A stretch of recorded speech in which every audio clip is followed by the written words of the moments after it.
Ils se préparent très sérieusement à la fin du monde. On les appelle les collapsologues. Parmi eux, Yves Cochet, ancien ministre français de l'écologie, qui a décidé de vivre non pas reclus, mais loin de Paris dans sa maison de Bretagne, avec puits, calèche et chauffage au bois, au plus près de la nature. Yves Cochet est notre invité. Bonsoir. Bonsoir. Vous êtes l'auteur du livre Devant l'effondrement, essai de collapsologie. Le compte à rebours a commencé, nous dites-vous. C'est aux éditions Les Liens qui libèrent. D'abord, pour commencer, Yves Cochet, pour celles et ceux qui nous regardent, qui n'ont pas encore lu votre livre, la fin du monde pour 2030, 2040, vraiment ?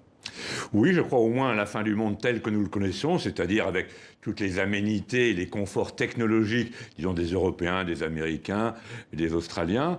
Ceci va disparaître en effet dans 5, 10, 15 ans. Je ne suis pas à 5 ans près. Alors vous prévoyez donc d'ici 30 ans un effondrement de ce que vous appelez systémique mondial et vous dites que ça concerne tous les pays, donc tous les continents et tous les aspects de la vie, l'alimentation, l'énergie, les transports.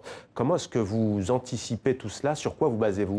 Je me base sur des rapports scientifiques ou les articles scientifiques de grandes revues comme Nature ou Science ou les Proceedings of National Academy of Science des États-Unis ou bien alors bien sûr les rapports du GIEC, de l'IPBES pour ce qui concerne c'est le GIEC de la biodiversité, ou même du Programme des Nations Unies pour l'environnement. Et ces rapports, qui sont en fait tous les 3 ans, tous les 4 ans, sont de plus en plus alarmistes. Et j'essaye de voir ce qui va se passer lorsqu'on va dépasser certains seuils, car c'est des seuils brutaux comme ça, qui peuvent faire qu'à quelques dixièmes de degrés près, on est soit en dessous, soit au-dessus. Et est-ce qu'on est au-dessus? Eh bien, ça s'effondre. Notamment, par exemple, comme quand on pense de la glace à l'eau liquide, eh bien, si ça se passe comme ça pour le pergélisol de la toundra sibérienne, il va y avoir un relargage de méthane et de CO2 considérable. Et on peut prendre là des dixièmes, voire même peut-être 1 degré en quelques années, alors qu'on en a pris simplement 1,3 degré depuis 250 ans. Alors ce livre sonne comme un message d'alerte. Que voulez-vous nous dire au juste? Bien, je dis à tout le monde, un peu comme Greta Thunberg, mais d'une autre manière, qu'il faut se préparer à des malheurs à la fois écologiques et humains. Et que cette préparation doit démarrer dès maintenant et non pas au moment où on sera dans le malheur et où les gens, par exemple, du Machrek, eh bien, auront des températures de 45 ou 50 degrés sans arrêt, et encore plus évidemment en été, et puis 35 degrés la nuit, et ça sera inhabitable. Les gens, d'une certaine manière, vont mourir de chaud. Paris a connu 44 degrés, c'est vrai, cet été. Vous avez parlé de Greta Thunberg, c'est une jeune qui n'a pas encore 18 ans. Est-ce que vous ne craignez pas non plus, à travers votre récit, d'effrayer et de faire peur et au fond de décourager les gens? C'est d'ailleurs ce qui est un peu reproché à cette jeune Greta Thunberg, d'être un peu trop apocalyptique. Pas du tout. Je crois que ce que dit Greta Thunberg, ou moi-même, ou d'autres, bien sûr, même si on est très minoritaire encore, eh bien, c'est le scénario et la probabilité la plus forte de l'avenir dans 5, 10, 15 ou 20 ans. C'est pas du tout un scénario extrémiste. Greta n'est pas du tout une sorte de radical ontologique où elle serait née comme ça. Moi non plus, je suis plutôt un homme mesuré, modéré, calculateur et mathématicien. Et donc j'essaie de voir d'une certaine manière, la vérité quantifiée du monde, et c'est celle-là qui est effrayante. Alors, je vois en face, évidemment, un grand déni. Il y a eu les climato-sceptiques, voilà quelques années, il y en a encore d'ailleurs, avec Bolsonaro ou Trump. Il y aura pendant longtemps des collapso-sceptiques, et au moment où ça arrivera, il sera trop tard, parce qu'il faut se préparer bien en avant. Vous voyez, moi j'habite dans ma maison bretonne. L'esprit carré, comment on fait? Alors vous, justement, dans votre maison bretonne, on fait quoi? Prenons un exemple très simple que tout le monde va comprendre.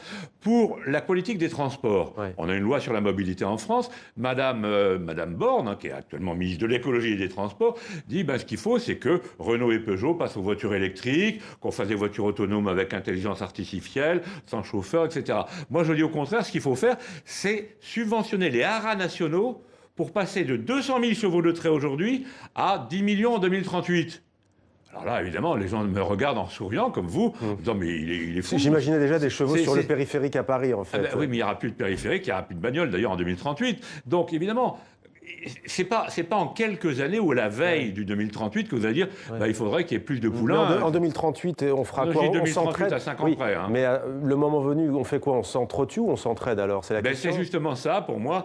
L'avenir est dans le local. D'une certaine manière, tout le pouvoir au local. Le local, c'est évidemment, c'est le territoire moins les murs, comme on dit au point de vue philosophique et universaliste. Et ça veut dire qu'on peut vivre à 50, on peut vivre à 500 000, on peut vivre à 5 millions, comme au Rojava. qui est un exemple, évidemment, justement, d'une certaine manière, d'auto-organisation locale, où les gens font à la fois de l'élevage, mais aussi du coton et de la permaculture. Justement, vous dites élevage, il y a une vraie crise chez les agriculteurs. On les a vus manifester il y a quelques jours, lundi en France notamment. Ils se sentent être au fond des boucs émissaires. Comment peut-on changer les choses sans léser notamment toute une profession qui connaît notamment des suicides, par exemple?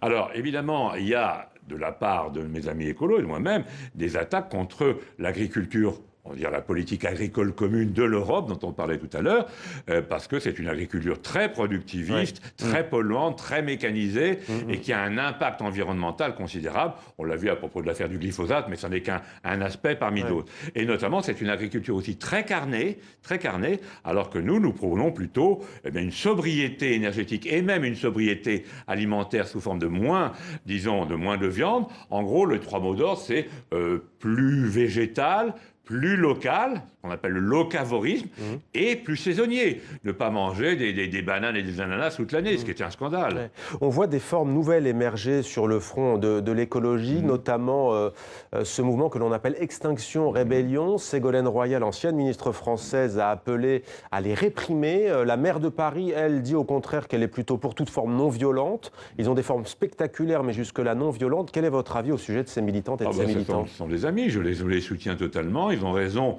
c'est beaucoup plus maintenant spectaculaire en effet que les marches traditionnelles peut-être qu'on faisait il y a 30 ans. Et ils ont tout à fait raison en tant que jeunes, parce qu'ils voient bien que d'une certaine manière ma génération a laissé à la fois la France, le pays, mais aussi l'Europe et le monde dans un état de santé, disons ce qu'on appelle la biosphère, catastrophique. Et donc de dire vous devez maintenant... Alors le problème c'est que aussi bien Greta Thunberg que les gens d'Extinction Rebellion s'adressent au pouvoir public en disant changez votre politique. Moi, je ne crois plus à ça, même. Je crois que maintenant, c'est les gens qui, localement, avec leurs voisins géographiques, doivent créer eux-mêmes de nouvelles institutions, comme le Rojava au nord de la Syrie. Le Kurdistan syrien. Yves Cochet, il y a tout de même aussi certaines voix qui s'élèvent pour dire... ils ne sont pas forcément climato-sceptiques, mais ils disent que pendant des décennies, l'Occident a vécu dans la richesse, dans l'opulence, et qu'au moment où les pays du Sud, les pays en voie de développement se développent et qu'ils ont accès, au fond, à tout ce à quoi l'Occident a eu droit, là, on commence à dire, bah non, c'est fini, c'est trop tard, on siffle la fin de partie. Vous répondez quoi? Ils n'ont pas du tout. Ça, c'est un cliché. Ils n'ont pas du tout accès aux mêmes standards, disons, de vie que, disons, les 2 milliards de gens de l'OCDE, notamment de l'Occident. Pas égal, mais ça se dévelope quand même. Mais pas du tout. Regardez la Chine. Justement. La Chine, alors là, les Chinois, c'est le meilleur exemple, ou le meilleur contre-exemple qu'ils sont pas du. Il y a 1,5 milliard de Chinois. Ils consomment. Mais ils ont 150 millions de voitures, il y a donc une voiture pour 10 habitants en Chine. En France, il y a 2 voitures pour 3 habitants. Regardez, s'il y avait autant de voitures en Chine par habitant, ce qui compte c'est par habitant, il faudrait 1 milliard de voitures de plus. C'est quasiment le doublement du nombre de voitures dans le monde. Et si vous prenez maintenant les Indiens, c'est pareil. Jamais les Chinois ne vivront comme nous. Jamais les Indiens ne vivront comme nous. Jamais les Africains ne vivront comme nous. Plus proche de nous, un exemple, les Gilets jaunes qui sont notamment descendus dans la rue parce qu'on leur disait il n'y a plus de service public et vous allez devoir abandonner votre voiture. Que leur dites-vous à ces femmes et ces hommes? Je vois qu'ils se sont révoltés au départ sur une éventuelle augmentation du carburant, c'était la fameuse taxe carbone, et puis maintenant, leur revendication principale, c'est quand même une hausse du pouvoir d'achat. Donc, ce sont des gens dont je comprends la révolte, mais qui ne sont pas dans la bonne orientation. Ce qu'il faut, c'est que les riches d'abord, mais en fait, tous les Occidentaux, en gros 2 milliards de personnes, baissent considérablement leur niveau d'exubérance et de pornographie matérialiste. Vous restez positif, Yves Cochet, finalement, à la fin. Ouais. Vous êtes venu en calèche? Non. Non. Mais je sais que vous preniez le vélo déjà quand vous étiez ministre de l'Environnement. Oui, certainement. Merci beaucoup Yves Cochet d'avoir répondu à nos questions sur TV5 Monde. Devant l'effondrement, essai de collapsologie, le compte à rebours a commencé.